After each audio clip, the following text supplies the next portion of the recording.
Hello everyone, welcome to StudyIQ English, your favorite UPSC platform in India. Today, one question is making a controversy again. Is India actually committed to reduce its carbon footprint in years to come?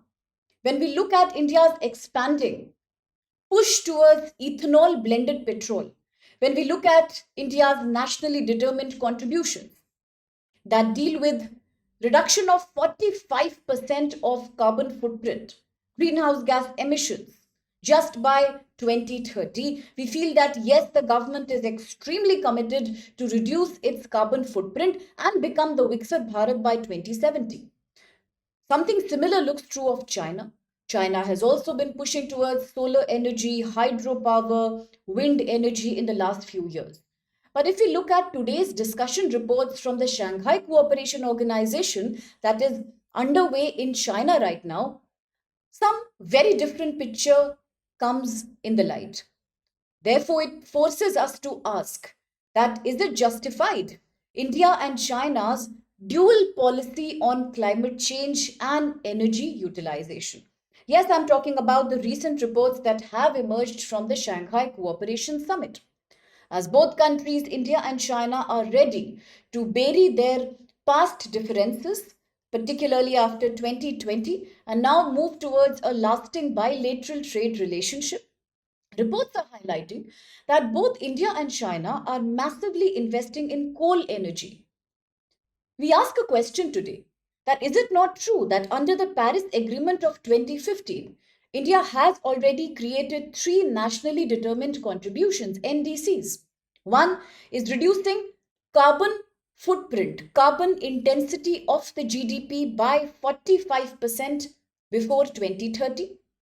Another is a complete dependence on renewable energy. Non fossil fuel energy capacity shall be expanded and we will reduce using coal, petroleum, and kerosene. We will not depend on solid polluting fuels anymore by 2030. The larger vision is to create a net zero carbon policy by 2070. That's when we also claim to become the new Viksit Bharat, which is totally devoid of any non renewable polluting energy for its economic process. But today we are seeing that India and China are doing something very different. And this is happening when the countries of Europe, countries like Australia, are already improving investment in renewable energy and they are also closing down their coal plants one by one. Let's look at Europe and Latin America itself. Just in the last few years, we have seen that these countries have completely phased out their coal plants. Suppose Ireland, we take as an example, then Ireland has already closed its last existing coal plant in June 2025. Many European Union countries are planning a complete prohibition on coal production, usage, mining across industries before 2029 and 2033. Similarly, Latin American countries have stopped investing even a penny now on new coal projects. If that is the agenda of all these countries, then how come India and China are being rather hypocritical about it? Is it the need of the hour? Or is it the fact that we have understood that India, China being one of the largest, heaviest populated nations in the world, having a huge consumer base, having a galloping economy, cannot manage without coal. Now look at the data.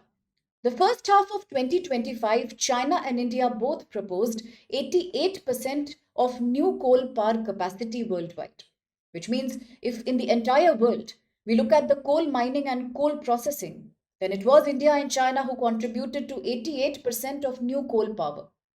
Similarly, China has recently added 21 gigawatts of coal power in just last 6 months.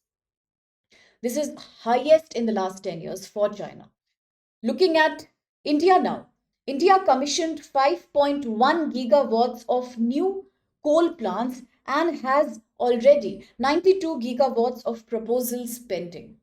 Similarly, the newly commissioned coal plants in China, as per the reports of Chinese government, are actually not an attempt towards propagating coal.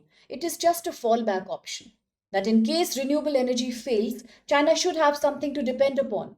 So China is saying that we are abiding by the principle of standby capacity. which means we will have coal. At the same time, we are also going the renewable way. So that tomorrow, if the renewable energy fails to generate enough energy, we always have coal to depend upon. But the reports have proven China's point correct. Now, looking at China in the last 2 years, although China has majorly expanded its coal production and energy, at the same time, Chinese renewable energy is also on the rise. But for India, unfortunately, something similar cannot be said. Because talking about Indian situation, India is depending massively on coal even today. A majority of our economic sectors, including agriculture, industry, manufacturing, they still rely on coal for its energy security. India's renewable energy, let's talk about solar, hydro, all of this has surpassed 220 gigawatts in March 2025. This is quite a promising thing because long back in 2015, when India had created the International Solar Alliance in Gurugram, India was in fact inviting other countries who receive adequate solar insolation to come and join the agenda towards solar energy transition. Yes, India is majorly investing and importing natural gas. India is heavily investing in semiconductor sector. But how does that help? Because coal still generates 70% of India's electricity. Can't we see the paradox here? That 220 gigawatts of renewable energy capacity already from March 2025 onwards, but still 70% of our electricity needs are coming from coal. Then how do we propose to achieve our nationally determined contributions is the question I want to ask you. Is it not India's dual energy strategy then? India also plans to add about 90 gigawatts of coal capacity in the next 7 years, that is 60% increase over earlier targets. Now, looking at the first half of 2025, India has commissioned 5.1 gigawatts of new coal plants. This is an increase of 4.2 gigawatts from just last financial year. So we are not doing something that countries of European Union and Latin America are doing. Rather than shutting existing coal plants, we are in fact adding on to them. Coal plant retirements also are slow. For example, for existing old aged coal plants, which are responsible for major carbon dioxide emission, we are not ready to shut them down. Just zero point 0.8 gigawatts have shut down in 2025, which means they continue to operate and pollute. There are delays in pollution control enforcement, which further allow existing old plants to keep on functioning without getting a license renewal. Similarly, India's energy sector today, therefore, is trying to run in two diverse ways. One is our commitment towards solar green energy. Another is our continuous reliance on polluting coal as a major provider of fuel. So, caught up in this dilemma is India's energy future. Can we do something that China is doing? The flexible backup plan.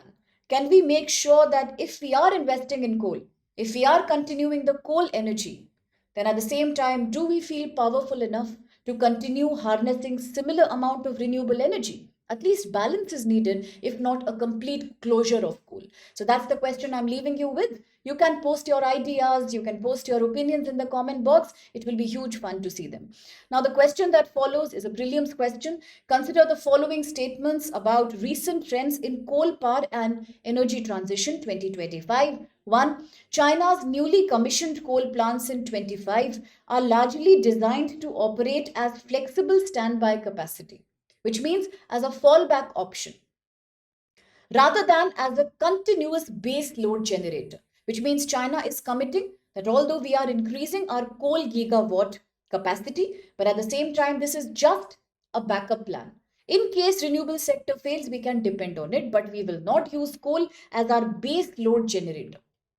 Second, India's renewable energy capacity exceeded 220 gigawatts by March 25, but still coal accounts for 70% of our electricity needs.